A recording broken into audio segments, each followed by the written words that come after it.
Fait que si tu veux multiplier vraiment tes objectifs, le trop, c'est comme pas assez. Dans la liste de choses à faire, trop, c'est comme pas assez. Parce que si t'es pas assez, tu as plein de temps, tu procrastines. Trop, tu pars motivé, mais tu te démotives. Fait que trop, c'est comme pas assez. Fait que ça, il faut le changer de côté. Fait que peu est comme beaucoup. Oui. Mais dans le côté du temps, c'est comme pas assez égale pas assez. Fait que ce que je t'invite à faire, applique la règle du 3. Tu te fixes un objectif, tu sais les actions que tu vas faire, calcule chaque action, combien de temps que ça va te prendre et multiplie ce temps-là par 3. Pourquoi la majorité des top performeurs ne vont pas atteindre leur objectif en 2025? Et si je te disais que la règle que je vais te partager pendant cette vidéo-ci, qui est la règle du x3, que j'ai appliquée ultra longtemps, mais mal. Puis même, j'utilisais la règle du x10. Tu as peut-être déjà vu des choses de moi de x1000. Fait que j'utilisais le fois, mais pas à cet endroit ici que je vais te partager ici, mais c'est l'élément numéro un que je te dirais. Je te dirais la façon numéro un qu'un top performeur se met un bâton dans les roues. Est-ce que tu as déjà entendu? Trop, c'est comme pas assez. Oui, mais non. Fait qu'on va tout faire le ménage de ça là, pendant cette vidéo-ci, pendant ce live ici. Et fait que si c'est la première vidéo de moi que tu vois, puis on se connaît pas, puis tu arrives sur mes médias sociaux, puis tu fais comme, t'es qui toi? Ben, mon nom, c'est Carl Roussel, je suis un maximisateur de potentiel. Maximisateur parce que il y a plein, plein, plein d'entrepreneurs, d'experts actuellement, des top performeurs, justement, qui ont des bons moyens de réussir. Fait qu'ils ont le moyen de réussir. Ils savent comment réussir, mais ils n'y arrivent pas. Pas parce qu'ils ne travaillent pas, parce qu'ils travaillent mal. Puis là, je ne suis pas en train de dire que tu travailles mal. Je parle surtout de moi ici, dans cette vidéo-ci. Fait que pourquoi je te partage ça? Ben, ce que je te partage là, je l'ai vécu. Je vais t'expliquer comment aussi. J'ai pris des milliers d'appels de vente et je connais, je vais dire des milliers de coachs, d'experts, d'entrepreneurs autour de moi. Et il y a des patterns. Et je te dirais que la règle du x3 que je vais te partager ici, mon petit doigt me dit que ça va révolutionner ta vie en 2025. Ouais, si tu étais un top performer, ça va révolutionner ta vie en 2025. Parce que cette règle-là est ultra facile à faire, je te le dis. Mais il faut être à l'affût pour l'appliquer. Après avoir pris des milliers d'appels de vente, j'ai passé des milliers d'heures à coacher des entrepreneurs, soit sur la vente, parce que pour moi, la vente, le closing, ça commence dès le début. Tu sais, souvent les gens, ils vont comme donner du contenu, ils ont comme une expertise, puis ils ont comme une offre, mais c'est comme caché. Puis là, il arrive sur un appel, puis ils pensent que closer le deal, ça se passe à la fin de l'appel de vente. Non, ça se passe au début sur les médias sociaux. Puis trop souvent, les gens ils attendent à la fin des appels de vente. Fait que ça, c'est de ma façon que j'apporte quand je coach les entrepreneurs, parce que je le vois tout le temps. Il y a plein de gens qui vont faire du contenu, faire du contenu, faire du contenu, mais c'est pas clair qu'ils ont une offre. Puis là, ils offrent un appel, mais c'est pas clair que, écoute, si tu as le problème que je règle, j'ai la solution, puis je vais te vendre, je vais te proposer ma solution. Puis maintenant, à la fin, mais tu vas choisir, est-ce que tu gardes ton problème ou tu prends ma solution? C'est à toi de choisir. Mais ça se fait directement au début. Bon, fait que tout ça fait que les top performeurs, ils ont un élément en place. Puis si tu n'as pas vu mon live ou la vidéo sur YouTube que j'ai faite quelques jours passés, je t'invite à aller voir. La vidéo s'appelle « Ne te fixe pas d'objectif, mets des systèmes ». Fait que si tu as écouté cette vidéo-ci est comme la suite. Si tu n'as pas écouté la première vidéo, écoute celle-ci, prends des notes, va écouter l'autre, puis reviens ici. Parce que, je te le dis tout de suite, ce que tu vas entendre ici peut être révolutionnaire comme ça a été révolutionnaire pour moi. La règle du x3. Quand je te dis, tu sais, trop souvent, puis avant de parler de la règle du x3, je vais dire les phases que je vois de la fixation d'objectifs. Les phases que j'ai passées à travers. Quand j'ai commencé à me fixer des objectifs, comme en 2011, 2012, que j'ai commencé à me faire coacher. Puis là, les gens me disaient, comme mes coachs disaient, fais des tableaux de visualisation. Puis là, la mode à l'époque, c'était de mettre des maisons comme de 40, 50 millions, des voitures de 500 000, 600 000 des voyages qu'on voulait faire qui allaient coûter des dizaines, des 20 000 comme plein de choses. Fait que juste sur un tableau, j'avais à peu près 60, 70, 50, 80 millions, peut-être 100 millions sur un tableau de visualisation dans le temps que je gagnais 42 000 par année. Fait qu'automatiquement, là, mon cerveau, c'est comme bullshit, Carl. Ça, là, ça n'arrivera même pas. Puis à l'époque, en 2012, je croyais que 100 000 était beaucoup d'argent. Puis il n'y a rien contre ça, ces croyances-là. Sauf qu'on voit-tu déjà que je fais un tableau de visualisation qui est supposé m'inspirer. Il y a comme 80 millions, 100 millions de valeurs là-dessus, puis je vise 100 000 par année. Ça, c'est comme la première phase des fixations. Fait que là, si tu écoutes cette vidéo-ci, tu es peut-être là, mais possiblement que tu es passé ça. Passé ça, là, souvent, on va réaliser qu'on vise trop grand. Mais pas trop grand. C'est juste trop grand pour l'identité qu'on est actuellement. Parce que, puis l'autre chose aussi, c'est qu'il y a plein de gens qui vont comme se dire, moi, je vise 100 000, puis ils sont à l'aise avec ça, puis c'est OK. Sauf que si tu vises 100 000, ben, il faut se fixer des objectifs par rapport aux 100 000, qui vont nous stimuler par rapport aux 100 000. Et ça ne donne rien d'avoir quelque chose sur notre tableau de visualisation qui est sûr. Il faudrait gagner 100 millions dans notre vie pour tout se payer ça, mais on vise 100 000 par année. Fait c'est juste une question de rebalancement. Fait qu'une fois que tu as rebalancé ça, un peu la vidéo que je te parlais là, juste avant, de créer des systèmes, là, ce que je partageais, c'est on va se fixer des objectifs financiers. Mais les objectifs financiers, pour y arriver, facile. Il faut faire des actions. OK? Puis ça, ces actions-là sont très mesurables. Les actions que je te parle, c'est publier du contenu sur les médias sociaux, envoyer des messages en privé, répondre aux commentaires. C'est assez simple. Puis là, une fois que tu as ce premier système-là de mis en place, bien là, tu peux mettre un système d'acquisition de clients. Donc, un CRM, que là, tu captures des courriels, tu envoies ça en automatique. Fait que tu vois-tu que c'est étape par étape. Fait que si tu ne fais pas la base, comment tu vas avoir le reste? Fait que ça, c'est des systèmes.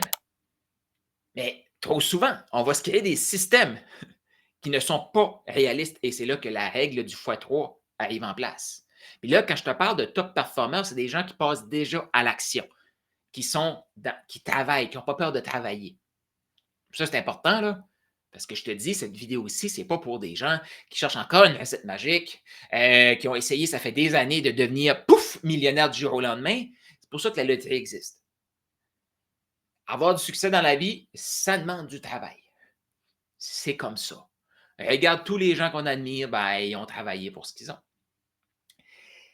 Et il y a Zig Ziglar qui disait, je dis qu'il disait parce qu'il est décédé maintenant, peut-être que tu ne le connais pas, peut-être que tu le connais, écris dans les commentaires, ou écris dans les commentaires qui t'inspire toi. J'ai le goût de te lire, savoir qui t'inspire. Zig Ziglar, ce qu'il disait, c'est on dit ce qu'on sait et on fait ce qu'on est. As-tu déjà entendu dire, as-tu déjà entendu la phrase comme, tu sais, ce que tu dis, ce que tu fais parle trop fort pour ce que tu dis. T'sais?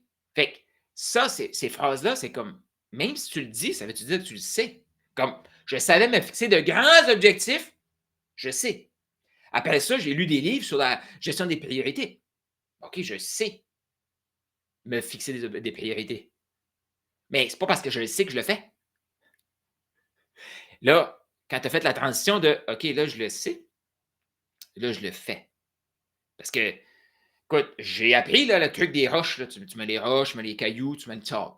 Est-ce que tu connais cette analogie-là? Je l'ai appris, mais j'étais des années. Si je suis honnête, là, je suis honnête, là, je te le dis, j'étais des années à ne pas le faire. Je suis-tu le seul? Peut-être, peut-être. Mais je peux te dire qu'avec les entrepreneurs qui m'entourent, je sais que je ne suis pas le seul. Parce qu'on voit les résultats des actions qui sont faites.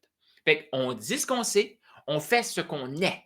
Et là, en début d'année comme ça, ou en début de cycle, là, on est une autre personne.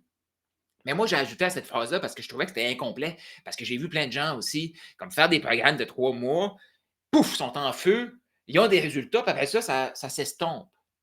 C'est parce qu'ils ont été une période de temps, mais ils ne sont pas devenus. Fait que moi, ce que j'ajoute à cette phrase-là de Zig Ziglar, c'est on dit ce qu'on sait, oui. On fait ce qu'on est, oui, parce qu'on fait ce qu'on est là maintenant. C'est ça qui est le fun aussi. Parce que, tu sais, c'est ça que tu sais, la Bible est basée là-dessus. Là. La première venue de Jésus, c'était exactement ça. C'était un peu comme OK, je me fous de ce que tu étais, parce que ce que tu faisais représente ce que tu étais. Moi, ce que je veux, c'est que tu transformes ta vie et que tu sois au service des autres et que tu sois la lumière du monde. Fait que ça, je ne suis pas, pouf, je change mes comportements, je suis. Cependant,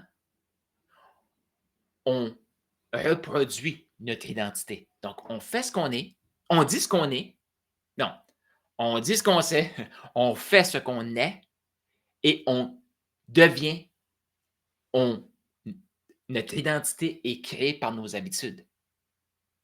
Fait que c'est plus que, puis une habitude, c'est quelque chose qui est ancré, que ce soit un bon ou mauvais comportement. Donc, tout ça pour dire que le but de cette vidéo-ci, la règle du x3, c'est de vraiment te donner l'outil numéro 1 pour t'assurer de devenir la personne, changer ton identité. Fait que là, tu as ta règle, là, tu t'es fixé des objectifs début d'année. Puis là, au moment de tourner cette vidéo-ci, on est le 4 janvier. Fait que si tu écoutes cette vidéo-ci, à un autre moment, c'est OK.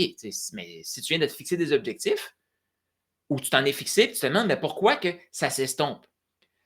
Un des éléments numéro 1 qu'on fait trop, c'est comme pas assez. Fait que notre liste ressemble à OK, cette année, je vais écrire un livre, je vais vendre tant de programmes, je vais créer telle formation, je vais envoyer je vais faire des courriels, je vais lancer mon blog, je vais lancer ma chaîne YouTube, je vais lancer tout ça. Puis ça, c'est des patterns qu'on voit d'année en année. Les top performers, regarde juste comment tu as commencé ton année en 2023 puis 2022. Puis là, tu vas voir comme, ah, c'est vrai que ma liste était longue. Fait que quand tu détermines le système, parce que dans l'autre vidéo que je t'invite à aller voir, je t'expliquais, tu te fixes de quoi sur l'année, puis là, tu te fixes un plan de système sur 90 jours.